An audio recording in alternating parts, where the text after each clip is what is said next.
जी class आ रही है, आवाज़ आ रही है और स्क्रीन भी शेयर हो गई है। Yes sir. अच्छा चलें, स्ट्रेंथ अभी कुछ खास नहीं है, ये 11 हुए हैं, 12 हो गए हैं। बस 22 23 जब होते हैं तो फिर हम स्टार्ट करते हैं। तब तक आप लोगों की कोई क्वेरी है जो अभी प्रेजेंट है?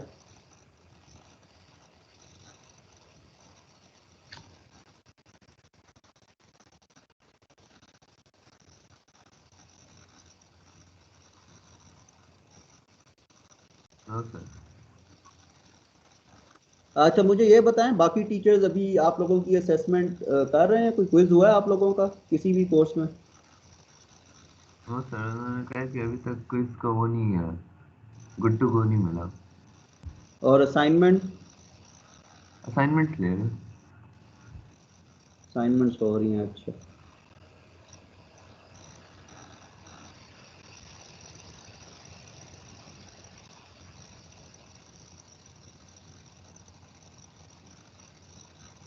चलें ठीक है, अगर असाइनमेंट्स हो रही हैं तो आज अगर हम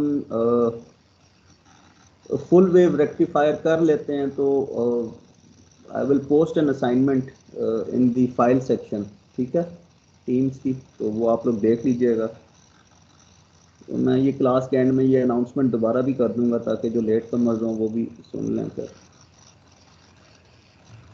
ओके सर।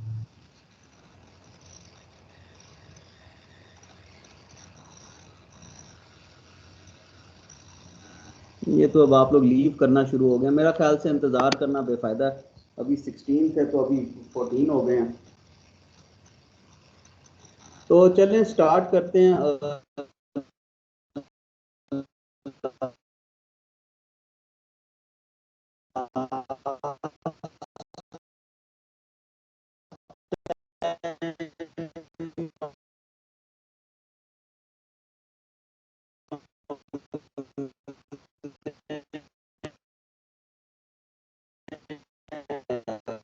अभी पिछले वेडनेसडे जो चीज़ देखी है, अच्छा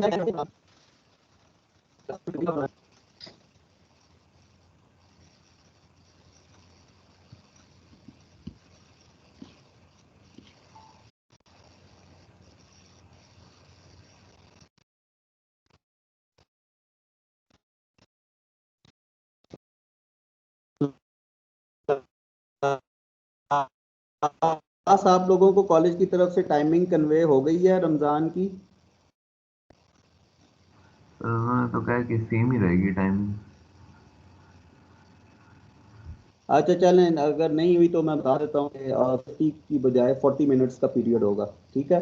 and as per 40 minutes period we shall be gathering. क्या चीज़?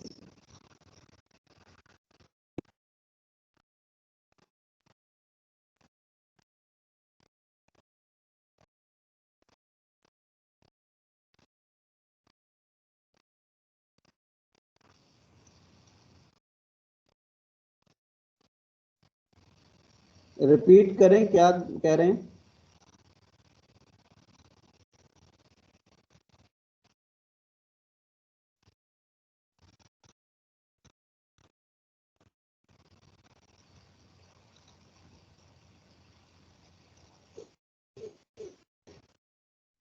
तो क्या करेगी? 1:30 से 2:10 जो है वो बाद में आएगा, सॉरी 15:10।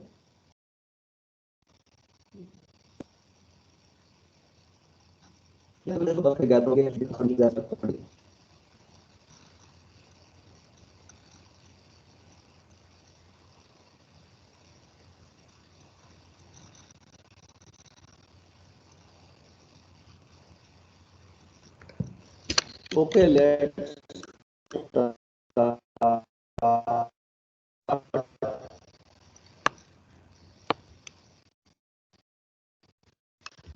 कोई रिकैप देगा पिछले लेक्चर का?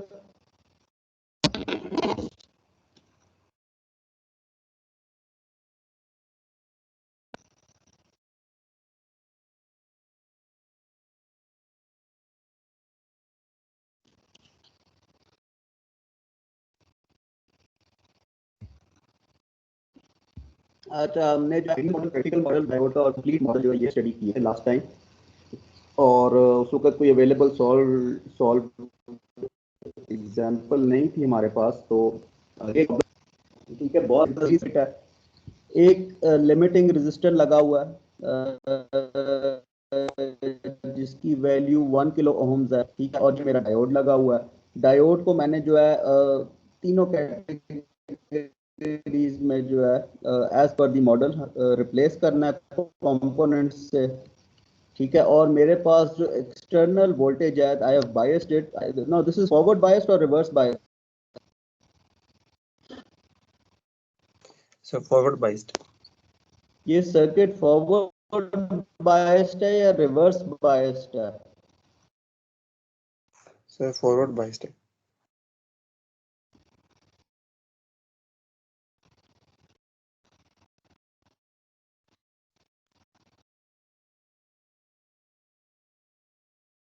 फॉरवर्ड बायस्ड, ठीक है। तो voltage across the resistor, limiting resistor, ठीक है, for all three diode models. So ideal के केस में हम क्या करेंगे, डायोड को किस चीज से रिप्लेस करेंगे?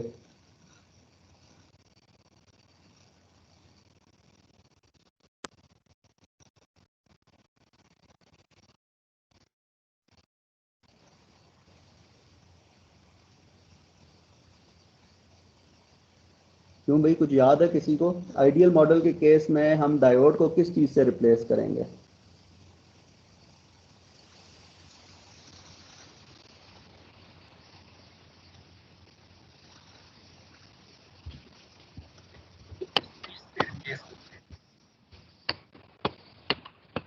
ठीक है, ये सर्किट बन जाएगा, ये स्विच लगा दिया, ठीक है, ये स्विच से रिप्लेस कर देंगे आइडियल मॉडल के केस में। तो मेरे पास ये 1 किलो ओम का रजिस्टर है, लिमिटिंग रजिस्टर, और ये 10 वोल्ट की सोर्स है।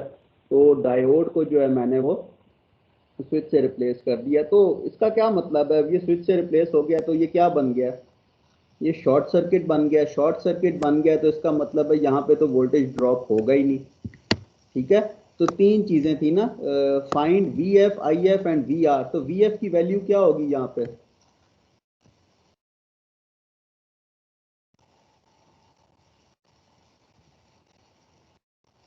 Sir zero. तो जीरो होगी ना, कुछ भी नहीं ड्रॉप होगा, ठीक है। और आई एफ क्या होगा? Current through the diode. अब इस केस में हम करंट थ्रू द डायोड जो है आई एफ हम यही लेंगे, current in the loop, the loop current I F. तो वो क्या होगा? कौन सा रूल लगाएंगे? सिंपल ओम्स लॉ अप्लाई करेंगे, ठीक है। V is equal to I R और I is equal to V by R। तो I F shall be equal to 10 volts over 1 kilo ohm. 1 kilo ohm, ठीक है। तो अब मेरे पास वी एफ 0 वोल्ट्स आ जाएगा उसकी, और इसी तरह आई एफ जो है मेरे पास, तो V bias over R limit आ जाएगा, दैट इज 1 किलो ओम्स। तो the loop current is 10 milli Ampere's.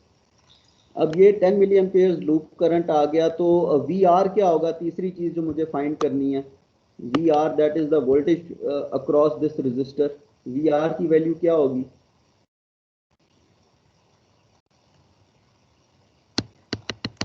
Sir 10 ही होगी। 10 होगी। अ,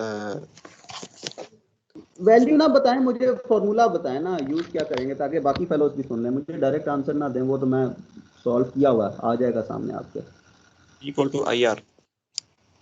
अब V is equal to I R simply, ठीक है। तो voltage drop across this limiting resistor will be 10 into 1 kilo ohm. तो आई आर जो है वो दैट विल बी, अच्छा ये जो करंट था यहाँ पे, इसको कोई नोट तो नहीं कर रहा, मैं उसकी वजह से स्लो डाउन हो जाऊं? कोई लिख तो नहीं रहा साथ साथ अपनी नोटबुक्स में? अगर लिख रहा है साथ साथ सॉल्व कर रहा है तो वेल एंड गुड। मैं इधर रुकूं इस पॉइंट पे या आगे चलूं? कोई लिख तो नहीं रहा? सर क्लियर है। क्लियर तो है बेटे वो तो, लेकिन मैं कह रहा हूँ कोई अगर नोट कर रहा है तो मेरा ख्याल से कोई भी नोट नहीं कर रहा। बहरहाल ये कर लें, अगर साथ साथ अभी सॉल्व कर लें। तो बेटर है। मैंने स्पीड इसीलिए स्लो रखी हुई है, साथ साथ पूछ भी इसीलिए रहा हूँ कि अगर कोई नोट कर रहा है तो वो मैं साथ साथ नोट कर रहा हूँ। ठीक है, ठीक है। मैं किसी पॉइंट पे आगे निकल जाऊं तो मुझे रोक दीजिएगा, ठीक है।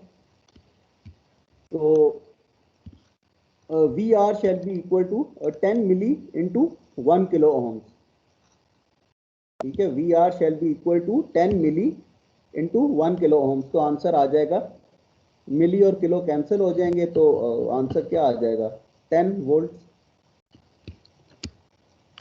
ठीक है। तो ये आइडियल मोड, आइडियल मॉडल के केस में ये मेरी तीनों वैल्यूज होंगी, वी एफ, आई एफ और वी आर, ठीक है। इसी तरह आप प्रैक्टिकल मॉडल में आ गए, तो प्रैक्टिकल मॉडल में मैंने क्या किया, डायोड को किन दो चीज़ों से रिप्लेस किया, स्विच से और 0.7 वोल्ट की सोर्स से,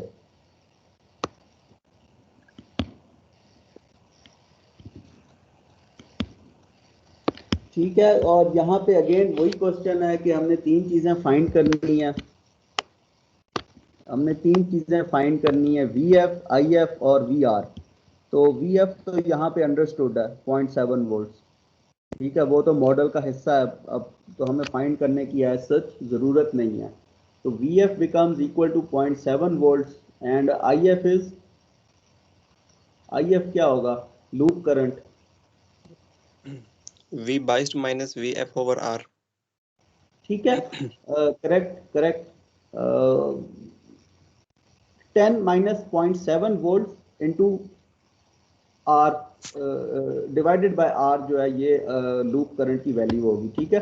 तो ये हम कैसे फाइंड कर रहे हैं, देखें, अब दो सोर्सेज अगर हो जाएं, लेट से अगर दो सोर्सेज आ जाती हैं मेरे पास, तो यूजुअली मैं इस तरह से करता होता हूँ कि जो हायर पोटेंशियल वाली है उसमें से लोअर पोटेंशियल सोर्स को सब्ट्रैक्ट करेंगे हम, ठीक है, and then we will divide it with cumulative resistance.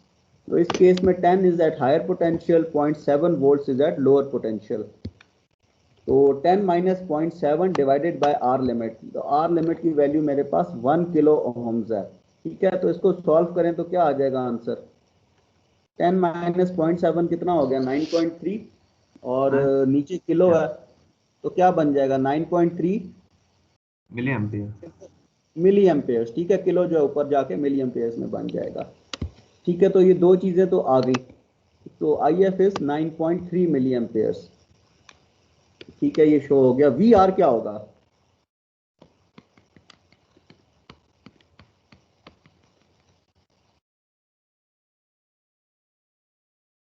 Sir, 9.3 volts. बेटे आंसर ना बताएं, मुझे फॉर्मूला बताएं ना, क्लास को बताएं आप पहुंचे कैसे 9.3। Sir, ohms law.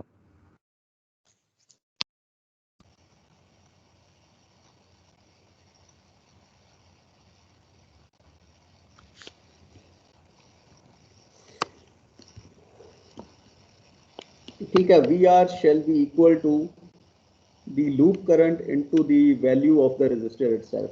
रेजिस्टर की वैल्यू जब भी फाइंड कर रहे होंगे, सिंपल ओम्स लॉ लगाएं रेजिस्टर पे, और लूप करंट तो जब पता चल जाए तो सिंपल ओम्स लॉ से जो है मुझे वोल्टेज अक्रॉस द रेजिस्टर की वैल्यू मिल जाएगी। तो आई एफ अभी हमने ऊपर फाइंड किया 9.3 मिली एम्पेयर्स, और आर लिमिट की अपनी वैल्यू जो है 1 किलो ओम्स है। So kilo will cancel out the milli parameter and the remaining is 9.3 volts drop. तो वैलिड हो गया कि 10 वोल्ट कैसे डिवाइड हुआ, ठीक है। प्रैक्टिकल मॉडल में हमें ये वैलिडिटी भी मिल गई कि जो पूरे का पूरा 10 वोल्ट है, जो वी बायस या एक्सटर्नल पोटेंशियल पे लगा हुआ है 10 वोल्ट, वो कैसे डिवाइड हो रहा है। तो किस तरह डिवाइड हो रहा है, 9.3 वोल्ट्स जो है वो रेजिस्टर के अक्रॉस ड्रॉप हो रहा है, और बाकी का रिमेनिंग 0.7 डायोड के अक्रॉस ड्रॉप हो जाएगा। तो वोल्टेज जो है वो हमने उसकी डिवीजन देख ली, ठीक है। The voltage divided is equal to the voltage supplied, ठीक है। अब थर्ड केस हमारा कंप्लीट मॉडल है। कंप्लीट मॉडल में हमने क्या क्या चीजें इनकॉर्पोरेट करनी है, डायोड को किस किस चीज से रिप्लेस करना है,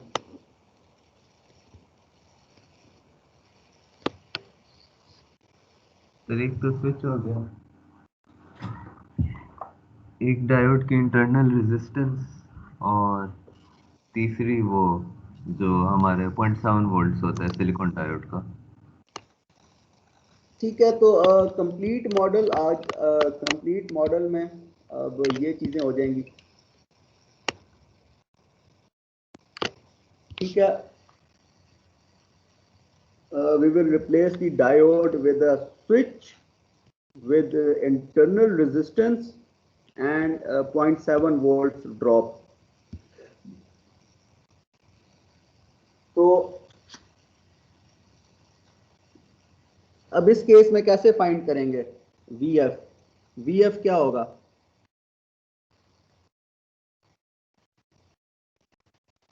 फिर VF 0.7 वोल्ट प्लस जो वोल्टेज ड्रॉप अक्रॉस RD है।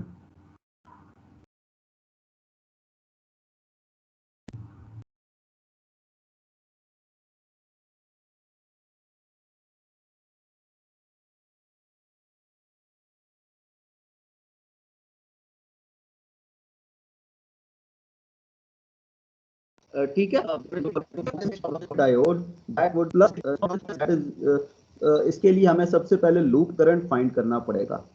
ठीक है, लूप करंट जो है वो that is IF। So we see how we can find IF first of all. IF के लिए अब क्या लग रहा है, IF कैसे फाइंड कर सकते हैं? देखिए, दो रेजिस्टर्स हैं, मैं एक्सप्लेन कर देता हूँ। दो रेजिस्टर्स हैं और दोनों सीरीज में हैं। ठीक है, RD की वैल्यू गिवन है, RD is 10 ohms। RD is given in the question. RD is 10 ohms. So R limit plus RD, 1 kilo plus 10 ohms become 1010 ohms. Agreed? Yes, sir. ठीक है, तो मेरे पास ओवरऑल अब सीरीज में लगे हुए हैं तो मैं डायरेक्ट ऐड कर लूंगा रेजिस्टेंसेस को। और अब IF क्या आ जाएगा, लूप करंट क्या होगा? ये तो मेरी रेजिस्टेंस आ गई। अब ओम्स लॉ लगाएं लूप पे, IF क्या आता है?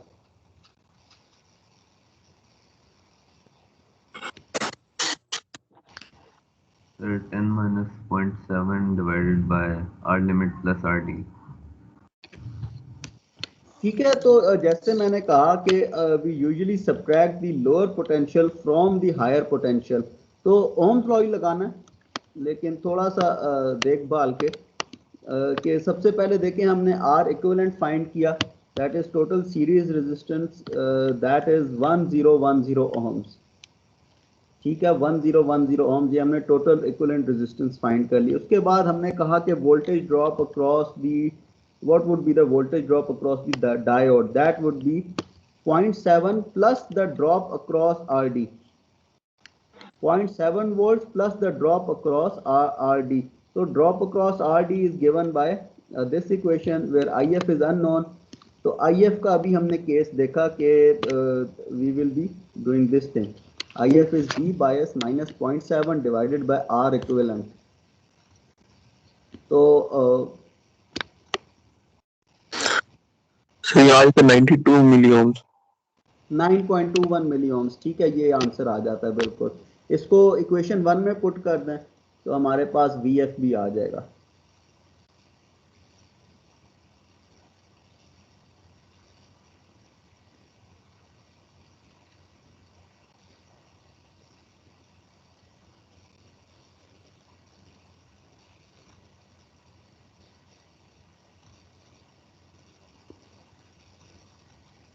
तो डायोड के अक्रॉस ड्रॉप कितना हुआ, फिर VF क्या आया?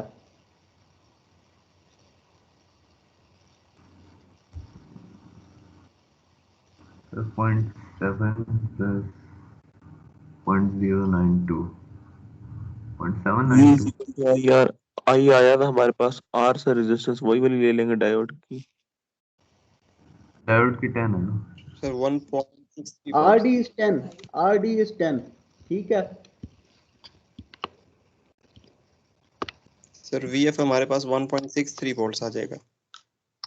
बेटे मेरा ख्याल से कुछ गलती कर गया, ये वैल्यू आती है,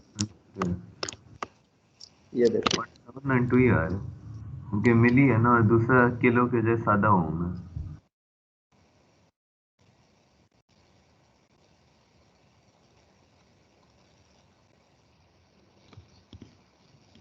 ठीक है, so this will be 0.792 volt. और अगर मुझे वी आर फाइंड करना हो तो फिर सर वही ओम्स लॉ लगा दें। ओम्स लॉ के अलावा एक और सोल्यूशन भी बताओ ना। दूसरा सोल्यूशन ये है कि 10 माइनस वी आर। केवीएल लगा के हम वोल्टेजेस जो बाकी हैं वो वी बायस में से निकाल लेंगे तो बिल्कुल ठीक, बिल्कुल ठीक। ठीक है, अगर मैं डायरेक्ट बताऊं, ओम्स लॉ नहीं समझ आ रहा किसी को क्या करना है, कौन सी वोल्टेज है, कौन सा रजिस्टर लेना है, तो सिंपली आपने ये देखना है कि 10 वोल्ट्स है टोटल सप्लाइड वोल्टेज। ठीक है, 10 में से 0.792 यहाँ पे ड्रॉप हो गया, तो बाकी रिमेनिंग जाहिर है उसी के क्रॉस ड्रॉप होना। ठीक है, तो second way is that 10 minus 0.792, so that would be 9 point something. ठीक है, वोल्ट्स जो है वो आंसर आ जाएगा 9.21 वोल्ट्स आ जाएगा। ठीक है, तो इसको 10 माइनस 0.792 से भी गेट कर सकते हैं इस आंसर को। और दूसरा तरीका ये है कि R I F into R limit करके भी फाइंड कर सकते हैं। ठीक है, दोनों तरीकों से जो है वो वी आर फाइंड हो सकता है। तो that's all about these 3 models, diode models. चलें अब लेक्चर की तरफ चलें। कोई क्वेश्चन किसी का?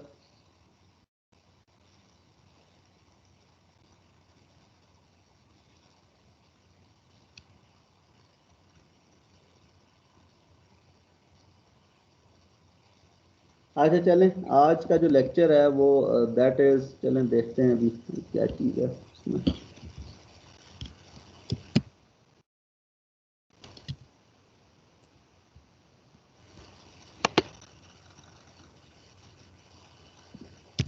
क्लास ये काम स्टार्ट करने से पहले एक हम बेसिक डीसी पावर सप्लाई देखते हैं।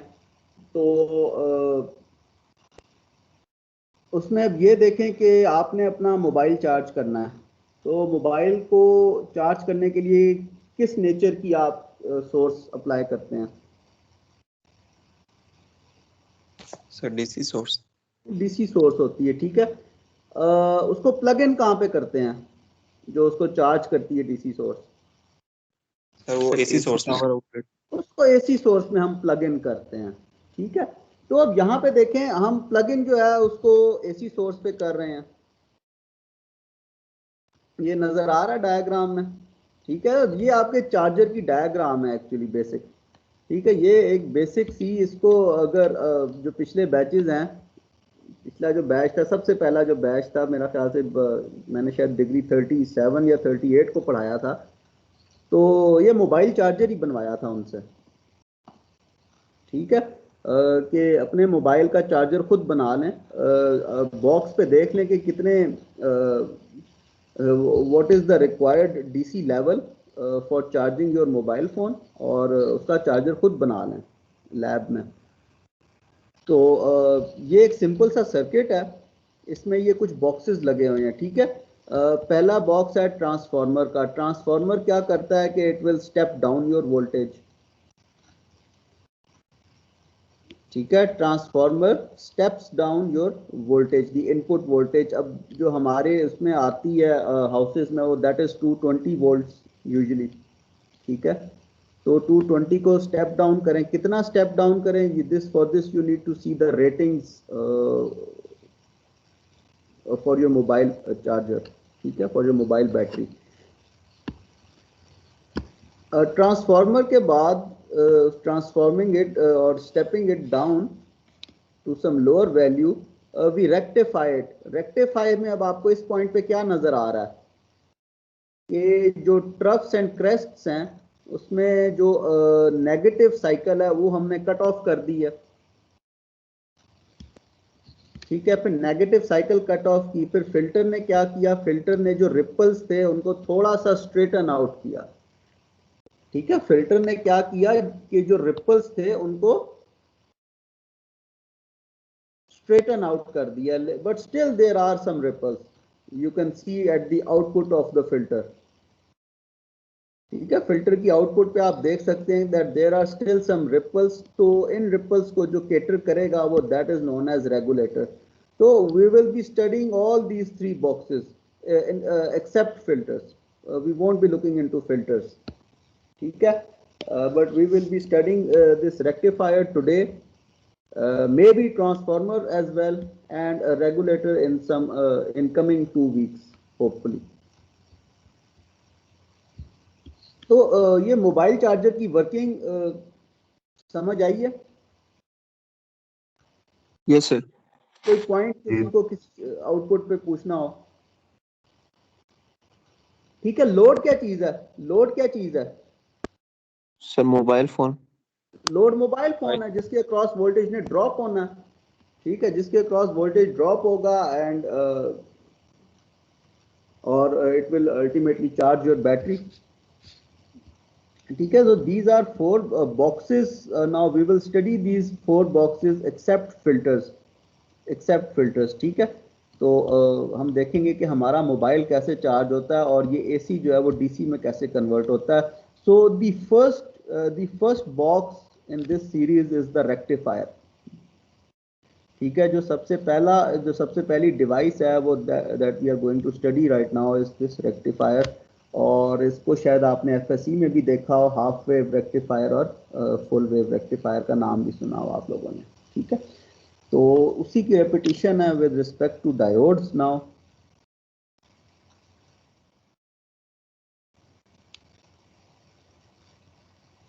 तो this is the basic output of half wave rectifier. ठीक है, by half wave we mean that it is cutting, that it is giving us only the positive half cycle, not full wave, half wave. ठीक है, सिर्फ positive cycles हमें provide कर रहा है। तो is it possible to get only negative cycles as well? Any idea? या हमेशा पॉजिटिव ही मिलेंगी? अगर फुल वेव रेक्टिफायर हुआ तो बात फिर पर्सपेक्टिव की है पूरी कि हम उसको फुल वेव में तो हम दोनों मिलेंगी ना। फुल वेव में तो हमें दोनों मिलेंगी।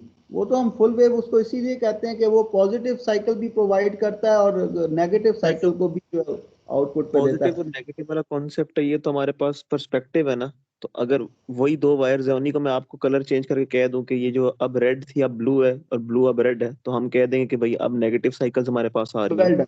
Well done. ठीक है, तो यही बात मैं सबको क्लियर करना चाह रहा हूं और इसका पॉइंट मैं दोबारा रिपीट कर दूं in simple line that if you reverse the polarity then you say that you are getting the negative cycle.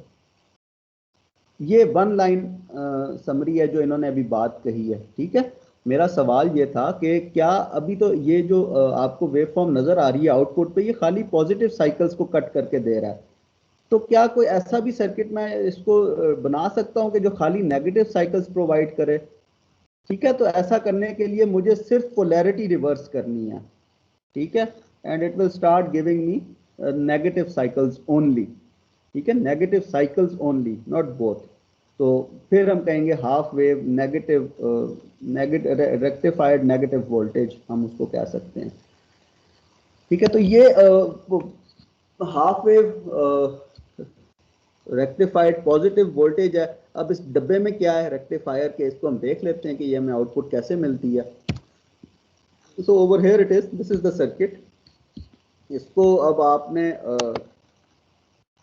मैं स्लाइड पे सॉल्व कर रहा हूँ। ठीक है, और कोई ऐसी बात जो स्लाइड पे नहीं गिवन, वैसे मैंने कोशिश की है कि स्लाइड पे सारा कुछ गिवन हो लिखने में भी, ताकि बाद में जो आप लोगों को प्रॉब्लम ना हो और लेक्चर ना डाउनलोड करके सुनना पड़े। अभी लाइव ही सारा कुछ हम वाइंड अप कर लें इन टॉपिक्स को। तो ओके, अब इस पॉइंट पे हम जो चीज़ कंसिडर कर रहे हैं वो अभी आइडियल मॉडल ही कंसिडर करेंगे। ठीक है, आइडियल मॉडल ही कंसिडर करेंगे। तो आइडियल मॉडल क्या कहता है that when diode is forward biased it conducts and when it is reverse biased it behaves as an open switch. ठीक है, तो आइडियल मॉडल ये कहता है कि जब फॉरवर्ड बायस होगा तो कंडक्ट करेगा और जब रिवर्स बायस होगा तो कंडक्ट नहीं करेगा। सिंपली यस और नो वाला आंसर है। तो हाफ वेव रेक्टिफायर अब यहाँ पे क्या कर रहा है that this is your input when this positive cycle is your input from T0 to T1, then the polarity at the input source would be plus and minus.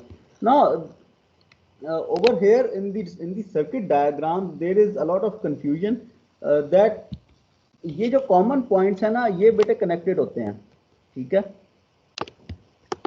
इसको मैं ये डायग्राम्स जो है मैंने बुक से ही ली हैं और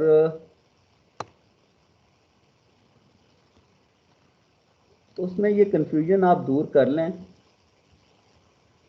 कि ये सब जो कॉमन पॉइंट्स हैं जहां पे ग्राउंड बना हुआ होता है, these are connected with each other, ठीक है। ये कॉमन नोड होती है, तो जहां भी मिले हैं इधर, इसी तरह इस सर्किट में भी आप कह लेंगे ये जो दोनों हैं ये कनेक्टेड हैं, ठीक है। तो अब इस कनेक्शन के हिसाब से आप कह सकते हैं कि अच्छा यार ये इसकी पॉजिटिव साइड हो जाएगी और जो एन टाइप है, एन टाइप वाली साइड है डायोड की, वो नेगेटिव पोलैरिटी से कनेक्टेड है, तो फिर ये क्या होगा, अब आप गैस कर लें, ये फॉरवर्ड बायस्ड होगा, ठीक है।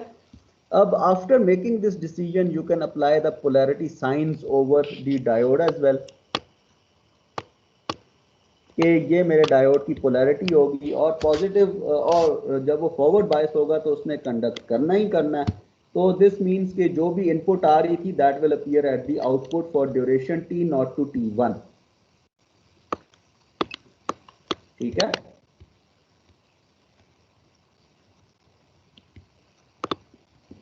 So that will be in case of forward bias. Now when a negative cycle appears, तो नेगेटिव साइकिल के केस में क्या हो रहा है कि T1 से T2 की टाइम ड्यूरेशन में मेरे पास पोलैरिटी रिवर्स हो रही है सोर्स पे। This is the sinusoidal source symbol, ठीक है। साइनोसॉइडल सोर्स जो है उसको आप इस तरह से डिनोट करते हैं और जो डीसी सोर्स होती है उसको आप इस तरह से डिनोट करते हैं। डीसी जो है वो ये बैटरी के साइन से डिनोट होगी, ठीक है। हाँ, पॉजिटिव इंडिकेट्स हायर पोटेंशियल, जो लाइन लेंथ में बड़ी है वो it that indicates higher potential and line with lower length indicates lower potential. तो this is the symbol for DC source, और एसी सोर्स जो है वो उसका ये सिंबल है, ठीक है, एक वेव सी बना के। तो उसमें एसी सोर्स में जो है polarities get reversed on and off. So अब T1 से T2 के केस में क्या हो रहा है कि मेरे पास जो सोर्स की पोलैरिटी है वो रिवर्स हो गई है। This clearly indicates that P type is connected to negative terminal और N टाइप जो है वो पॉजिटिव टर्मिनल से कनेक्टेड है। तो this means that diode is reverse biased, और रिवर्स बायस है तो ये ओपन सर्किट के तौर पे बिहेव करेगा and there shall be nothing at the output, ठीक है, 0 वोल्ट्स। ये हमारी आउटपुट होगी T1 से T2, इसकी वैल्यू क्या होगी, 0 वोल्ट्स।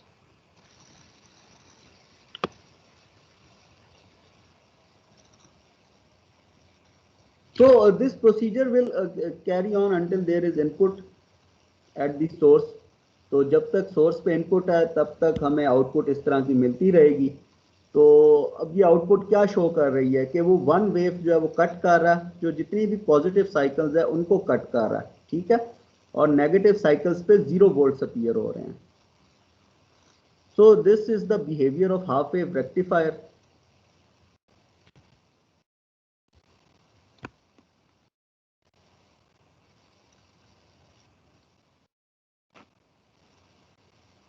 ठीक है class, any question from this slide? No sir, clear है। No question sir. और अगर मैं प्रैक्टिकल मॉडल लूं तो फिर क्या होगा, what will be the value of V out? Sir वो 0.7 वोल्ट्स का भी हम फिर उसमें वो लगा देंगे ना। V out shall be simply V in minus 0.7। बहुत सिंपल सा रूल है, V out shall be equal to, तो इन केस मैं यहाँ पे लिख भी देता हूँ ताकि ये अगर आगे जो लोग नोट कर रहे हैं वो नोट कर लें, that in case of a practical model,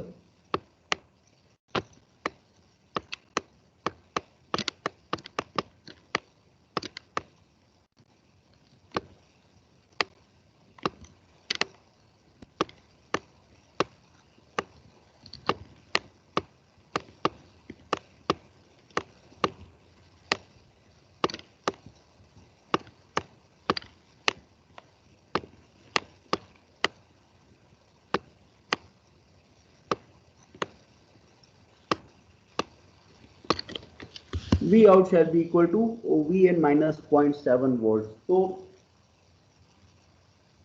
थोड़ा सा वोल्टेज जो है वो उसमें हमें रिड्यूस्ड वोल्टेज, रिड्यूस्ड आउटपुट मिलेगी इन टर्म्स ऑफ वोल्टेज। ठीक है,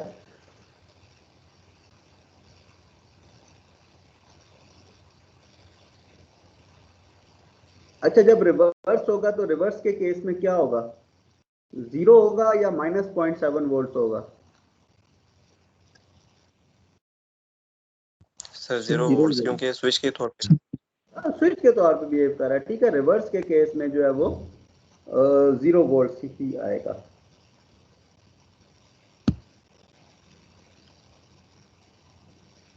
और ये जो नीचे मैंने इक्वेशन लिखी है, that will be valid for forward bias only.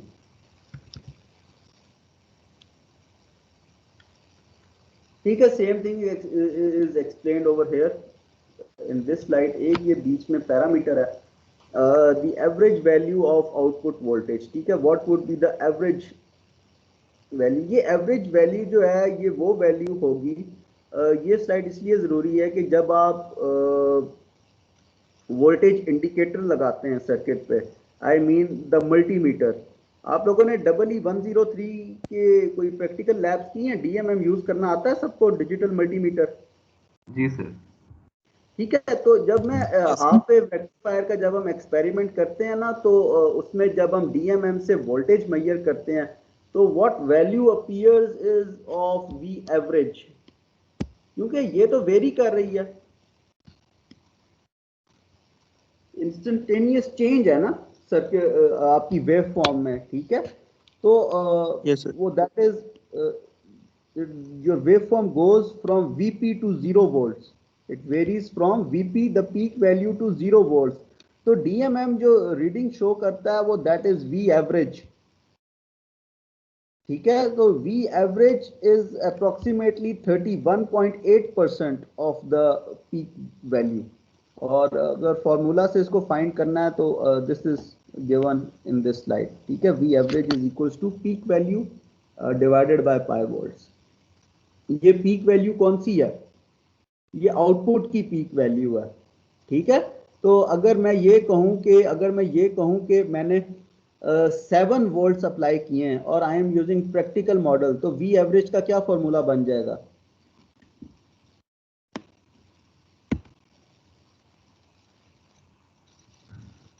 Sir repeat करिएगा sir.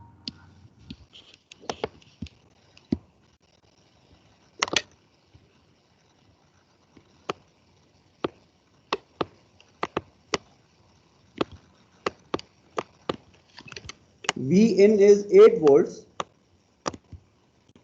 and I am using practical model.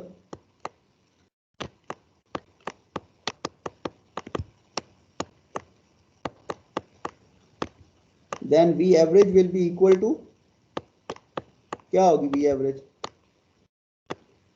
7.3 divided by 3.14. That will be 7.3 divided by pi। ठीक है, तो ये वैल्यू होगी जो आपका DMM देता है। ठीक है, तो जब हम प्रैक्टिकल एक्सपेरिमेंट करते हैं तो V एवरेज वो शो करता है, वो वेरिएशन नहीं शो करेगा। Okay, this point is clear? जी सर।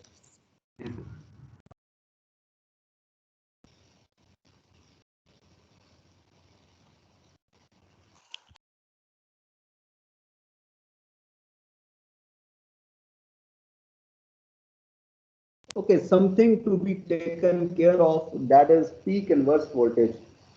ठीक है, peak inverse voltage is again that rating at which your diode may get damaged.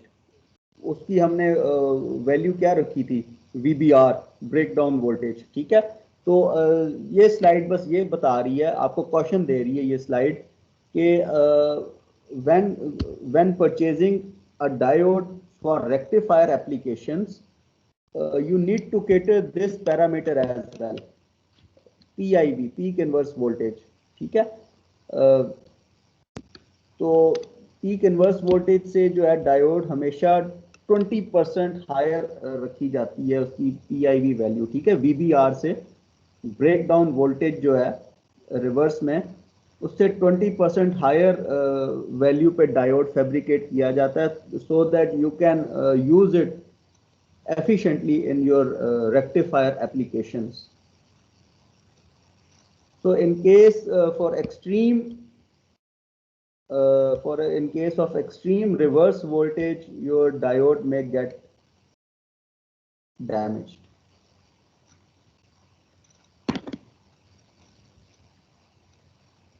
Now in the coming slides, I will let you know कि PIV कैसे calculate करते हैं, ठीक है?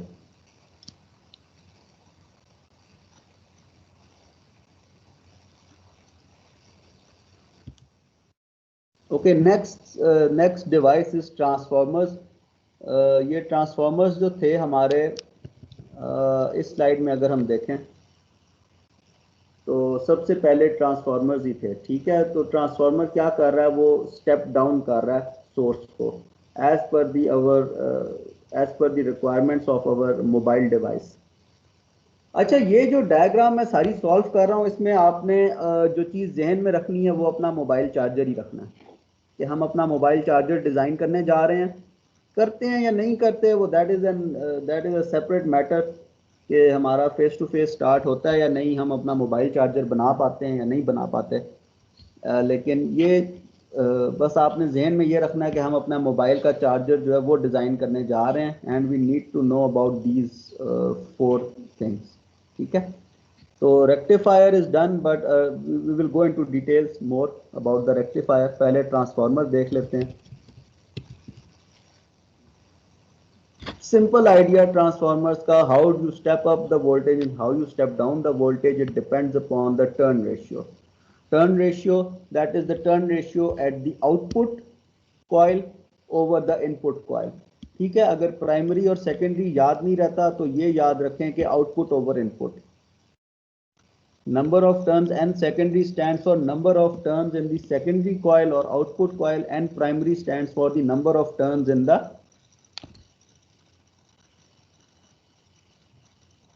input coil.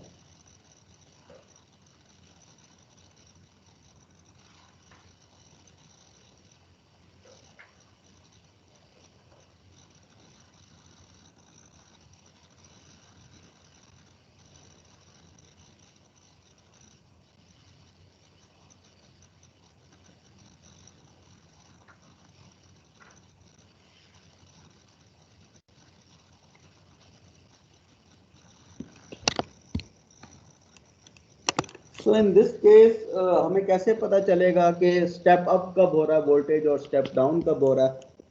अच्छा क्लास, ये इस डायग्राम में there is this thing, capital F, this stands for fuse. तो बता सकता है फ्यूज क्या होता है? सर फ्यूज हमारे पास एक स्मॉल पीस होता है वायर का या किसी मेटल का, और इसका बेसिक फंक्शन ये होता है हमारे पास सर्किट में कि करंट को लिमिट करना, कि करंट मैक्सिमम करंट को लिमिट रखना, कि अगर सर्किट मेरा शॉर्ट हो जाता है तो वो एक लिमिट तक उसके अंदर करंट फ्लो होने दे, उससे ज्यादा अगर करंट ड्रॉ होता है तो फ्यूज जो हमारे पास टूट जाएगा और सर्किट को ब्रेक कर देगा। तो ये as a protection device add की होती है हमने। ठीक है, तो यूजुअली इन इलेक्ट्रॉनिक्स, बिल्कुल ठीक बताया इन्होंने, usually in electronics that is low voltage circuits we use this fuse. ठीक है, हम सर्किट ब्रेकर नहीं यूज कर सकते in low voltage electronics. At high voltage electronics, जैसे हमारे घरों में जो है, हमारे घरों में यूजुअली जो है वो सर्किट ब्रेकर लगा हुआ होता है just to limit the current. ठीक है, अगर करंट एक्सीड कर जाएगा तो अल्टीमेटली ये होगा कि हमारी जो होम अप्लायंसेज हैं वो बर्न कर जाएंगी। होम अप्लायंसेज बर्न कर जाएं तो आग लगने का भी खतरा है, और अगर कोई बंदा यूज़ कर रहा है तो डेफिनेटली उसकी जान को भी खतरा है। ठीक है, तो usually for higher voltages we prefer circuit breaker, and for low voltage electronics this device is known as fuse. तो ये एक पर्टिकुलर रेटिंग की वायर ही होती है जो कि मेल्ट डाउन कर जाती है once the current exceeds its limit. ठीक है, वायर मेल्ट कर जाएगी तो सर्किट ब्रेक हो जाएगा, एंड डेफिनेटली इंसानी जान जो है हमारे लिए ज़्यादा इंपॉर्टेंट है, तो अगर कोई खतरे की बात होगी तो वो उससे बचत हो सकती है। ओके, इस पर हम वापस आते हैं अपने ट्रांसफार्मर पे। तो ये इसके मैंने याद रखने का क्या तरीका बताया, दैट आउटपुट ओवर इनपुट, ठीक है, turns in the output over turns in the input, ठीक है, ये यही फॉर्मूला सब जगह चलता है। जब आप इंजन की एफिशिएंसी फाइंड करते हैं, ठीक है, या किसी मशीन की किसी सर्किट की एफिशिएंसी फाइंड करेंगे, वहां पे भी यही रहेगा, output over input. Transfer functions जब बनाते हैं हम, तो ट्रांसफर फंक्शंस में भी when dealing with Fourier transforms, तो हम यही कहते हैं कि आउटपुट ओवर इनपुट, ठीक है। तो the number of turns in the output over number of turns in the input, so when n is less than 1, when n is less than 1 we say कि हम स्टेप डाउन कर रहे हैं,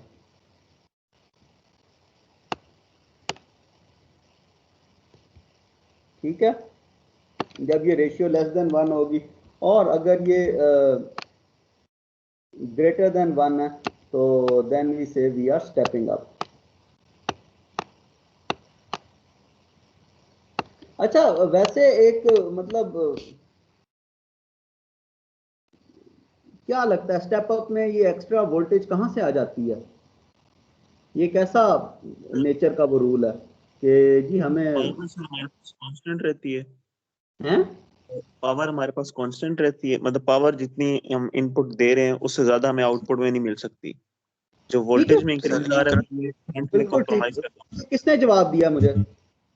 अब्दुल्ला।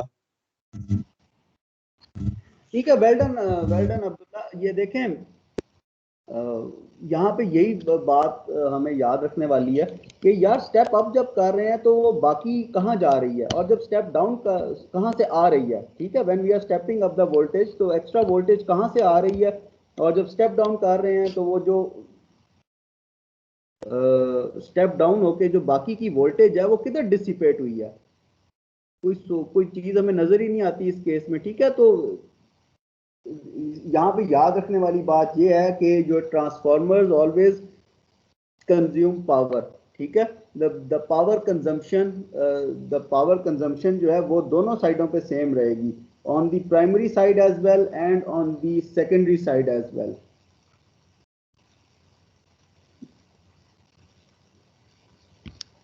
ठीक है, पावर का फॉर्मूला क्या होता है, वी आई। तो अगर वी आई के केस में अगर मैं स्टेप अप कर रहा हूं, तो step up means we I am stepping up the voltage. तो अगर आउटपुट पे मेरे पास वोल्टेज इंक्रीज हो रहा है, तो जो करंट होगा वो दैट विल डिक्रीज,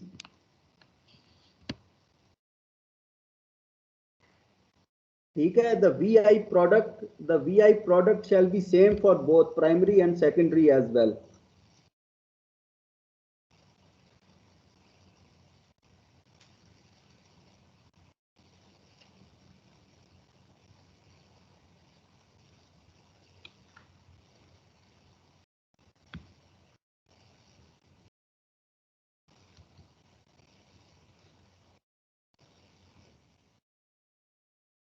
ठीक है, ये फॉर्मूला है सेकेंडरी वोल्टेज या आउटपुट वोल्टेज फाइंड करने का।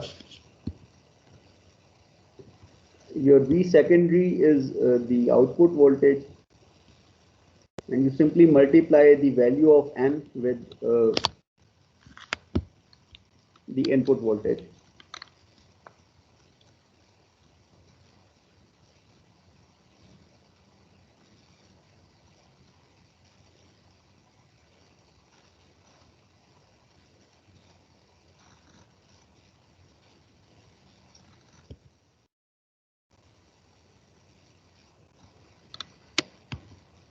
ट्रांसफॉर्मर कपलिंग, अभी हमने खाली ट्रांसफॉर्मर देखा था। कपलिंग से मुराद ये है कि why do we use transformers, यानी कि अगर मुझे मोबाइल चार्ज करने के लिए 5 वोल्ट चाहिए था, तो 5 वोल्ट ही जनरेट करता, 220 वोल्ट क्यों जनरेट हो रहे थे? चले खैर, वो तो अलग बात होगी कि हमारे घरों में आते ही 220 वोल्ट है। Let's say for any other application जिसमें हमें 5 वोल्ट ही चाहिए, लेकिन हम फिर भी ट्रांसफार्मर यूज करते हैं, तो do you find any other benefit of transformer as well other than stepping up and stepping down?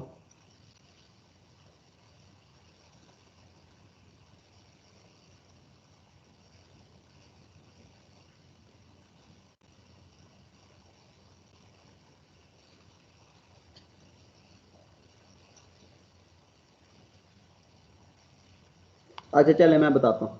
देखें हमारे घरों में अगर कभी सर्किट ब्रेक हो तो क्या होता है, कोई शॉर्ट सर्किट हुआ है, उसकी उसकी वजह से सर्किट ब्रेक कर गया ना, वो हमारे घरों के बाहर यूजुअली बॉक्स लगा हुआ होता है जिसमें सारे सर्किट ब्रेकर्स होते हैं।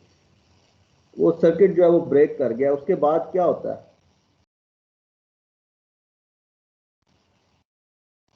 सर्किट ब्रेकर वो फ्लिप तो कर उसके जाता बाद ये है कि वो जिस जिस पर्टिकुलर कमरे का होगा उस पूरे कमरे की लाइट चली जाएगी। है। यस। ठीक है, उस लेट से आपने जो है एक मैल फंक्शनिंग आयरन इस्तेमाल की अपने कपड़े इस्त्री करने के लिए, और जैसे ही आपने स्विच ऑन किया और पटाखा बजा और सर्किट डाउन हो गया, तो सर्किट जब सर्किट ब्रेकर उस कमरे का डाउन होता है तो उसमें क्या होता है कि वो पूरे कमरे का एक यूजुअली सर्किट ब्रेकर होता है ना, तो उस कमरे की लाइट, पंखा और भी अगर कोई चीज लगी हुई है तो सब कुछ ऑफ हो जाता है। Yes sir. ये नुकसान हुआ है। तो ट्रांसफार्मर ने कैसे हेल्प किया आपकी, वो जो गली के बाहर लगा हुआ आपकी गली के कोने पे,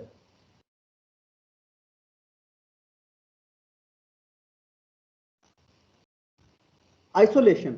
ठीक है, this is another benefit of transformers, isolation. You can isolate your circuit from the main grid. Yes. You isolate your circuit from main grid. ठीक है, कि अगर कोई प्रॉब्लम आती है तो वो एक पर्टिकुलर एरिया में रहती है, एक पर्टिकुलर सर्किट तक महदूद रहती है। उसकी वजह से ये नहीं है कि कहीं भी शॉर्ट सर्किट होगा तो पूरे पाकिस्तान का ग्रिड डाउन हो जाए। Got it? Yes sir. ठीक है, ये बेनिफिट लिख लें आप अपने पास के what benefit transformers provide us is the circuit isolation.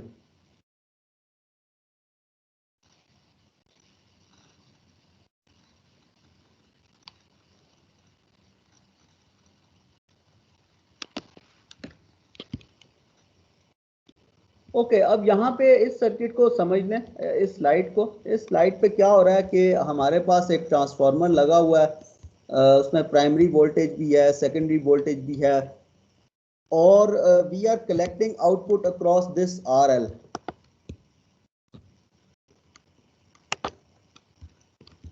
ठीक है, तो RL के अक्रॉस जो वोल्टेज आएगा वो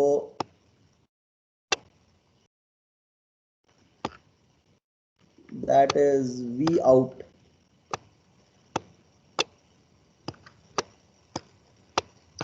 ठीक है, और ये जो P है, ये जो P हमें लिखा हुआ है सबस्क्रिप्ट में सारे सिंबल्स के, सारी डिनोटेड वेरिएबल्स के साथ, दिस P इंडिकेट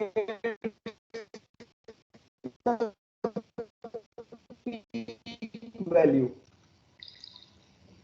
ठीक है, ये पीक वैल्यू इंडिकेट कर रहा है। अब लेट से मेरे पास जो साइनोसॉइडल सोर्स है ना, this is your source, this is your source, and source is having alternating values. ठीक है, तो ये जो पीक वैल्यू होती है,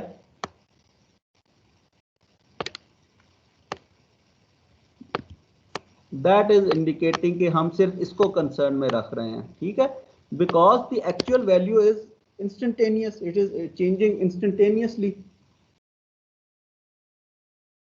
तो हमारा कंसर्न, हम सिर्फ पीक वैल्यू को मद्देनजर रखते हुए सारी कैलकुलेशंस कर रहे हैं। ठीक है, so that's why I am writing this peak everywhere.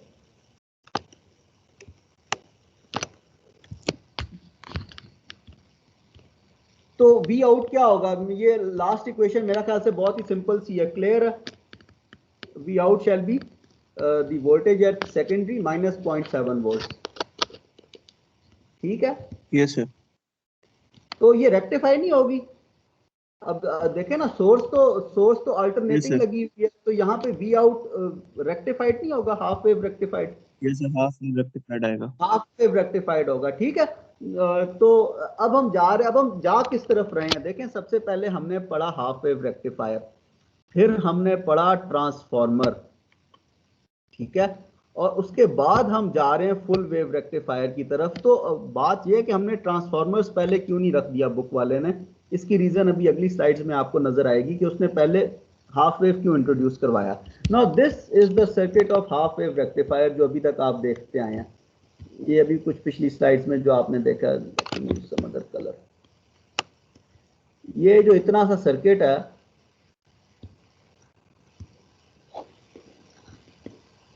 ये आपका हाफ वेव रेक्टिफायर है।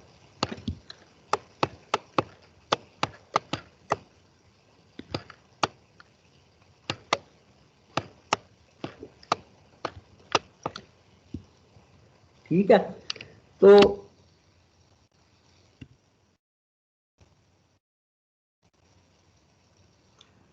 अब उस सर्किट में क्या था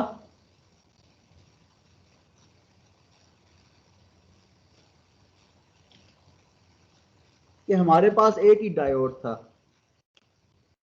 ठीक है, now we are using two diodes D1 and D2।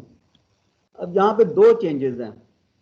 एक स्लाइड मैंने बीच में स्किप की है, I will come to this slide later. ये वैसे सिंपल सी वही बात है वी एवरेज वाली, कि वी एवरेज क्या होगी, ठीक है, फुल वेव रेक्टिफायर की। तो ये सिंपल एक एनालिटिकल फार्मूला ही है खाली, बस इस पर स्लाइड को हम यहीं पे, ये बात मैंने बता दी सबको। ठीक है, कि जब हम मेजरमेंट्स लेते हैं इन प्रैक्टिकल लाइफ तो DMM gives the value of V average. हम काम की बात पे आते हैं कि इस सर्किट में हमने दो डायोड्स लगा दिए, ठीक है, D1 एंड D2। और दूसरा हमने काम ये किया कि हमने अपनी सेकेंडरी सोर्स को डिवाइड कर लिया।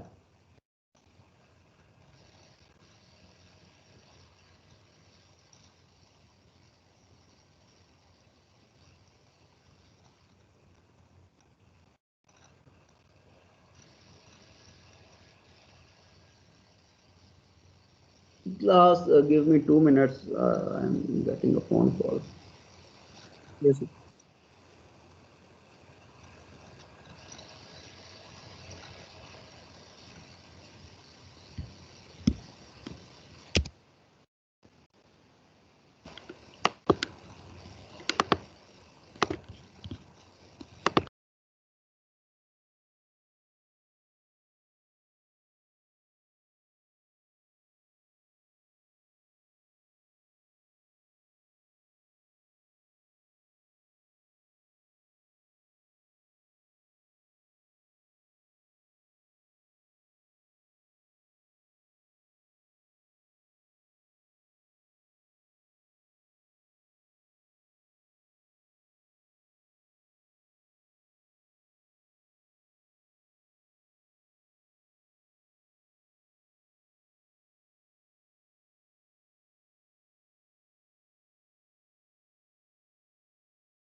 ओके, हम centre tap full wave rectifier पे थे।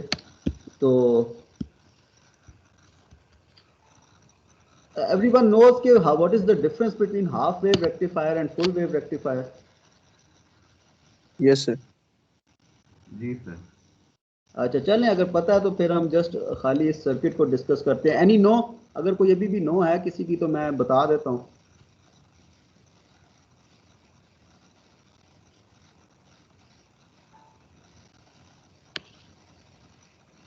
नहीं सर पढ़ा। पता ही है।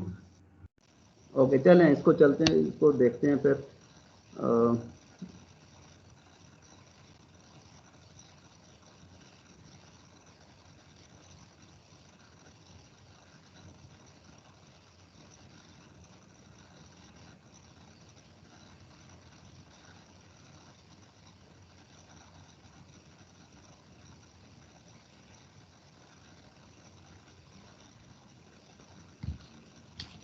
ठीक है, हमने पहला काम तो ये किया था कि हमने दो डायोड्स लगा दिए थे, और दूसरा काम हमने ये किया है कि जो मेरी सेकेंडरी कॉइल है इसको मैंने डिवाइड कर लिया टू आउटपुट्स में।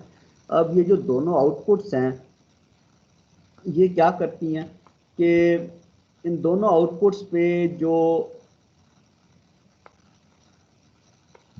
लेट मी ड्रॉ दिस,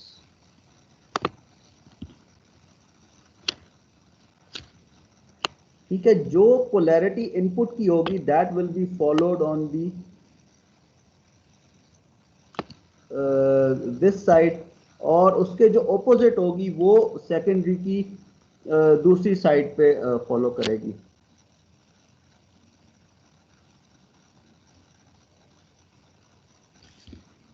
ठीक है, polarity reverses on the other side. तो इसको अब ऐसे समझ लें कि at a time when this is the input polarity, when this is the input voltage, तो मेरे पास D1 कंडक्ट कर रहा होगा और D2 रिवर्स बायस होगा। ठीक है, एट अ टाइम एक डायोड जो है वो कंडक्ट कर रहा होगा, that will B forward bias, और दूसरा जो है वो रिवर्स बायस होगा तो कंडक्ट नहीं करेगा। तो अल्टीमेटली होगा क्या कि मेरे पास जो आउटपुट बनेगी वो ये बनेगी कि लेट्स से इसको मैं टाइम्स को डिवाइड करता हूँ, T0 है, ये टाइम T1 है जीरो क्रॉसिंग का, और ये टाइम T2 है। तो T1 not T1 and T2,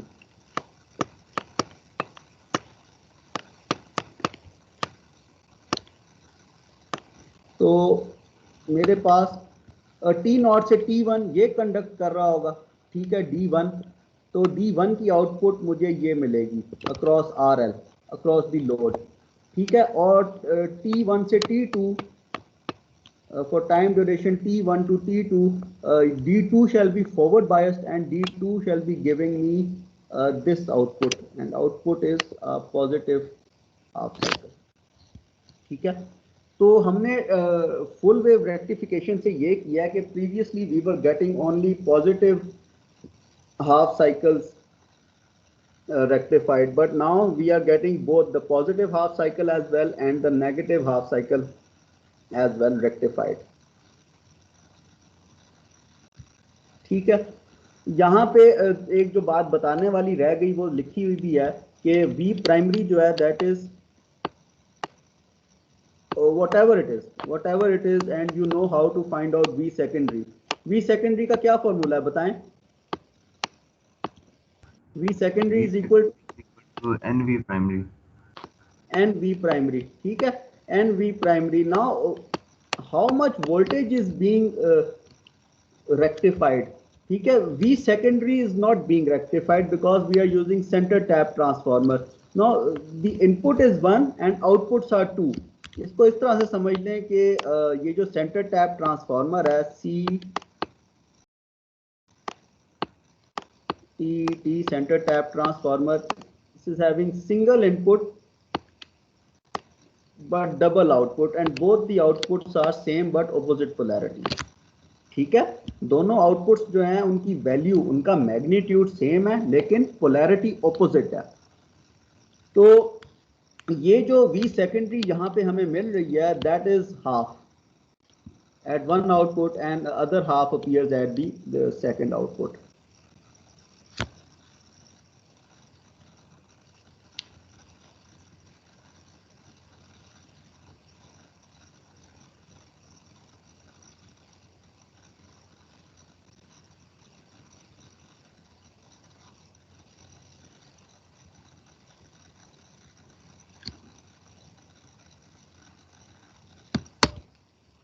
ये क्लियर हो गई ये बात सेंटर टैप ट्रांसफार्मर की।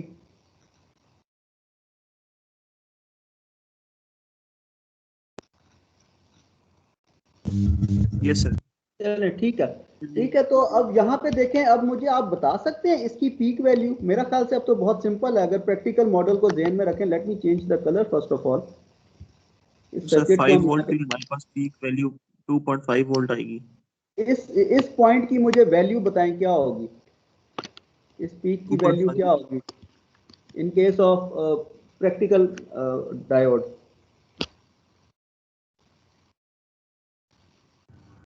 सर हाफ ऑफ जो टोटल वोल्टेज ऑफ सेकेंडरी होगा। रॉन्ग। सर प्रैक्टिकल है तो वो भी 0.7 वोल्ट भी माइनस करेंगे। ठीक है, वो सेकेंडरी में से 0.7 ही माइनस करेंगे। ये पहले वाले ने गलत जवाब दिया। That will B V secondary by 2 minus 0.7। ठीक है, अब इसको ये फीड यस हो रहा है। Previously the transformer was not centre tapped, so you say कि V secondary minus 0.7 volt appear होगा, but in this case you are able to get both the half cycles rectified, लेकिन उसके लिए हमें जो जिस चीज को जो है वो कुर्बान करना पड़ा, वो that is the V peak value to achieve full wave rectification. ठीक है, वो हाफ हो गई है इस केस में अब। Okay, got it? जी सर।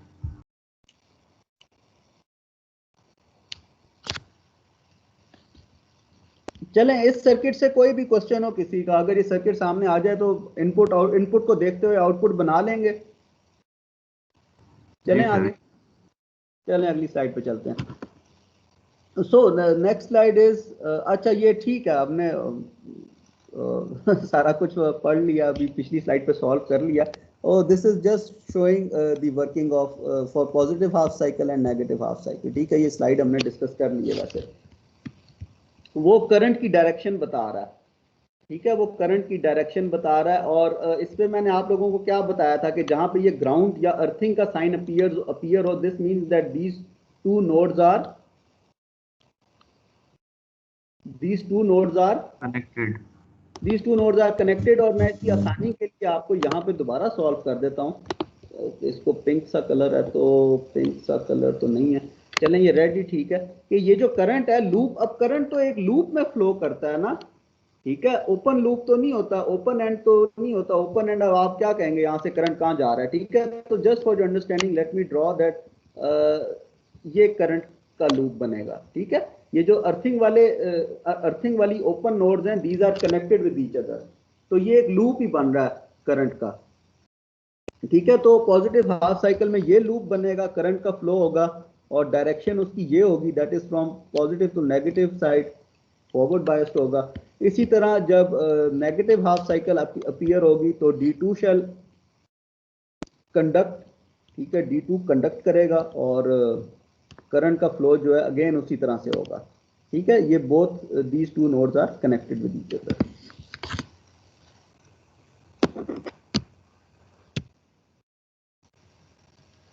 तो Vp out shall be V peak secondary by 2 minus 0.7 volts for both the cases, अब हम आ गए अपने PIV पे। PIV हमने बोला था कि पीक इनवर्स वोल्टेज, इसका क्या बताया था मैंने?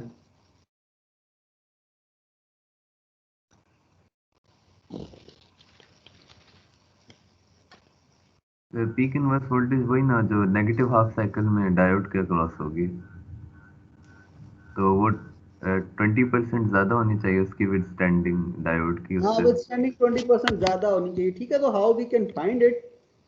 तो इसको फाइंड करने के लिए हम क्या करते हैं कि ये जो मैंने सर्किट है ना, बुक से उठा के क्या किया है कि इसको नोड वाइज मैंने सॉल्व किया है। ठीक है, ये सर्किट मैंने बुक से उठाई है डायग्राम, और इसको मैंने नोड्स असाइन करके इसको सॉल्व किया ताकि हम PIV की वैल्यू तक पहुंच सकें कि वो कैसे फाइंड की जाती है। Okay, let's start.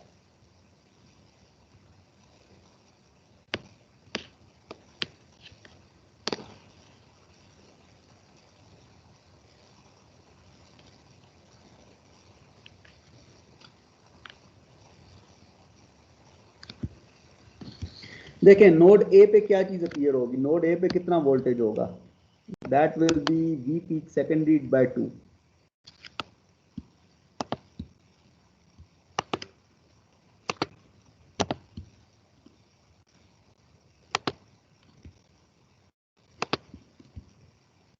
ठीक है, ये नोड ए पे वोल्टेज होगा। और ये कब होगा, ये साइन जो है, this sign depends upon the polarity of input. ठीक है, अब इनपुट में मैंने बताया था कि एक आपने जो है वो उसी को फॉलो करेगा, और जो दूसरा टैप है वो that will be having reversed polarity. तो अगेन ये यहाँ पे मेरे पास रिवर्स पोलैरिटी आ जाएगी।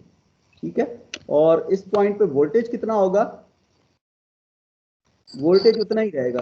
ठीक है, magnitude shall remain same, that is V peak secondary by 2।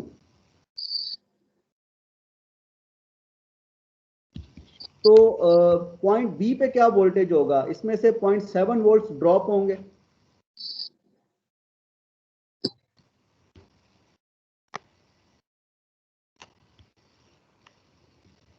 ठीक है, this shall be the voltage across point B, and similarly this shall be the voltage across point D as well.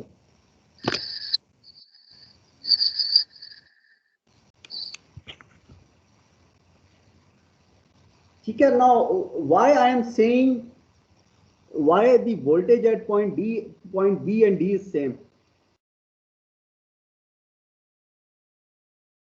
ये बहुत important point आ रहा है इधर, और आपको तो लग रहा है कि इस वक्त डी भी कंडक्ट कर रहा है, बहुत सौ को इस वक्त यही लग रहा होगा कि D2 भी कंडक्ट कर रहा है क्योंकि डी पे भी वोल्टेज आ रहा है। तो कैन यू कमेंट बी और डी पे वोल्टेज सेम क्यों है?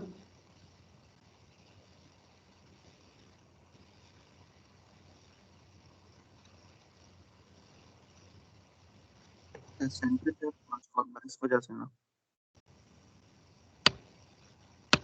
सेंटर टैप तो इस तरफ लगा हुआ है ना, डायोड्स के इस तरफ है। मुझे ये दो बताओ, why B and D are equal.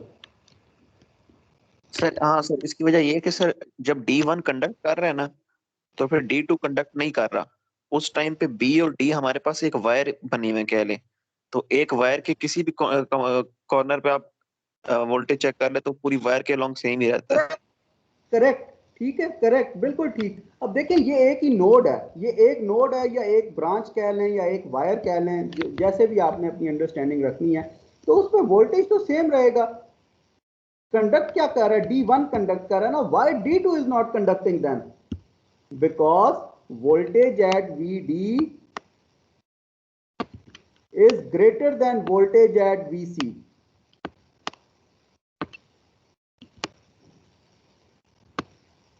ठीक है, in terms of polarity, voltage at the polarity at D is greater than polarity at C, so that's why D2 is reverse biased. तो इस वजह से D2 कंडक्ट नहीं करेगा, लेकिन जो VD वोल्टेज होगी that will be equal to VB.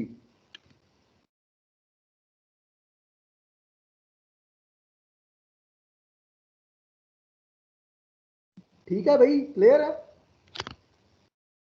Ji sir. ठीक है, तो अब हमने, हमारा ऑब्जेक्टिव क्या है, हमारा ऑब्जेक्टिव है PIV फाइंड करना। Our objective is to find PIV, और PIV is valid for reverse bias diodes only.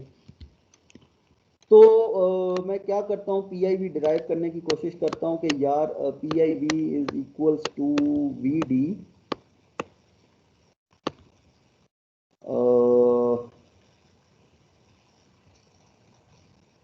VD minus VC, यही होगी ना?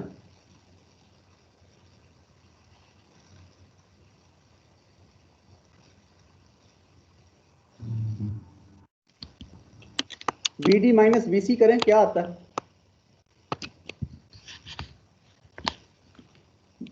Voltage drop across the reverse biased diode shall be,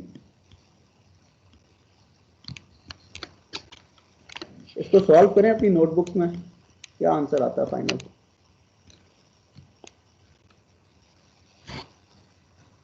sir 0.7 ही आ जाएगा ना,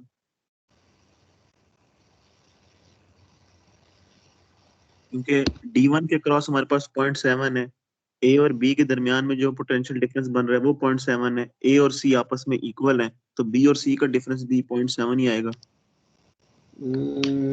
So you mean that PIV is equal to 0.7 volts? Yes sir, intuitively. अच्छा देखें, वैसे नीचे solve भी हुआ होगा थोड़ा सा, आपको क्या आइडिया मिल रहा है? सर ये VD जो है VC जो है नेगेटिव है ना, जब माइनस VC करेंगे तो माइनस माइनस पॉजिटिव हो जाएगा। बिल्कुल ठीक, VP बिल्कुल सेकंड ठीक है, इसको सॉल्व करके ठीक है। अब मैं थोड़ा सा इरेज करके तो मैं आपको सॉल्व कर देता हूँ इधर। ये आ जाएगा जो नीचे लिखा हुआ है।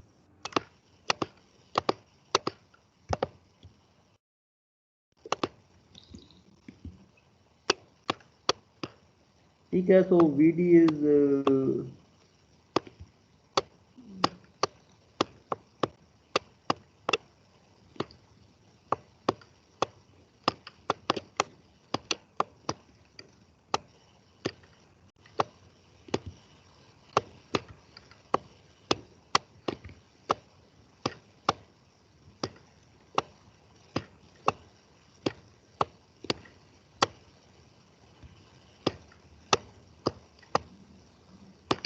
अब सॉल्व करें। जी सर ये आ जाएगा VP सेकेंडरी माइनस 0.7 वोल्ट। ठीक है, तो this will ultimately you will get this thing.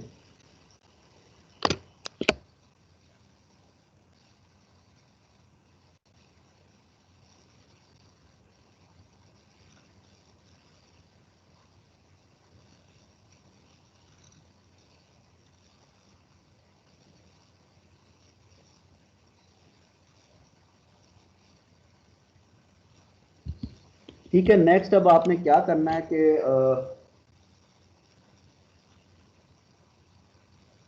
अब ये सेकंड टर्म कैसे आती है, how to write PIV in terms of V out. देखें, why this second equation is important, this second equation is important because sometimes you know कि हमें output पे ये वोल्टेज चाहिए, तो हमें सर्किट डिजाइन करने के लिए किस ग्रेड के डायोड चाहिए होंगे। ठीक है, to find the rating of the diode sometimes you are aware of the output voltage. So let's say you know what is VP out. You need to find out that what rating diode you should purchase from College Road. ये उनका PIV ये होना चाहिए। हम यहाँ तक तो पहुँच गए, यहाँ से यहाँ कैसे आएंगे?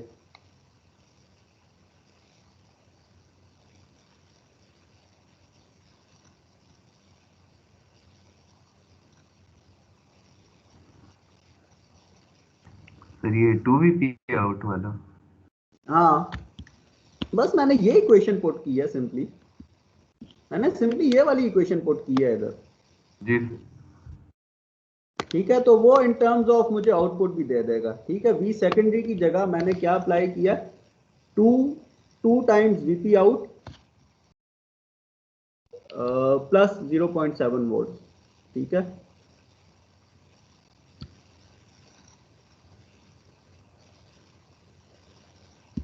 तो ये चीज आ जाती है मेरे पास। तो क्लियर है ये स्लाइड सबको, ये डिराइव कर लेंगे लास्ट इक्वेशन। जी सर हो जाएगा, समझ आ गया।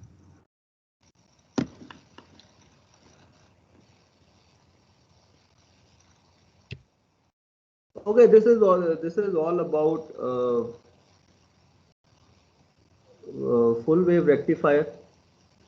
अब हम एक दूसरी किस्म का फुल वेव रेक्टिफायर देखने लगे हैं। लेट्स सी टाइम क्या हो गया हमारे पास, अभी तो हमने ब्रेक भी नहीं किया आज।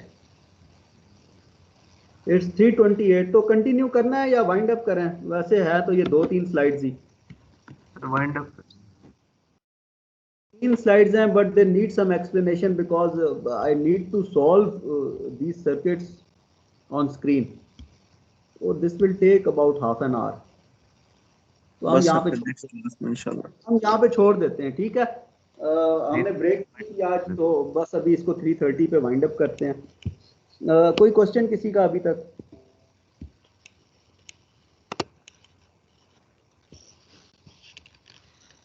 ठीक है, लेक्चर अपलोडेड है और ये जो मैंने circuits on the screen solve किए हैं ये आपको रिकॉर्डिंग से मिल जाएंगे, ठीक है।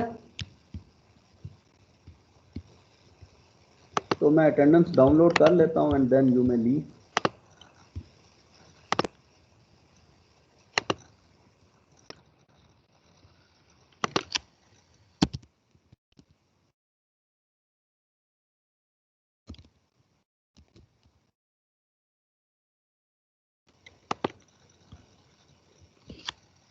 अच्छा क्लास चलें, वी आर गेटिंग लेट। ऐसा ना हो कि यूनिवर्सिटी का डिसीजन आते आते हमारी असेसमेंट्स निकल जाएं। मैं एक छोटी सी असेसमेंट जो है वो फ्राइडे को अपलोड कर दूंगा टीम्स पे, ठीक है। तो वो आप लोग सॉल्व कर लीजिएगा टिल वेडनेसडे, ठीक है। जैसे ही अपलोड होगी I will send a reminder to your CR as well, ताकि वो आप सबको बता दे कि टीम से डाउनलोड कर लें या LMS से।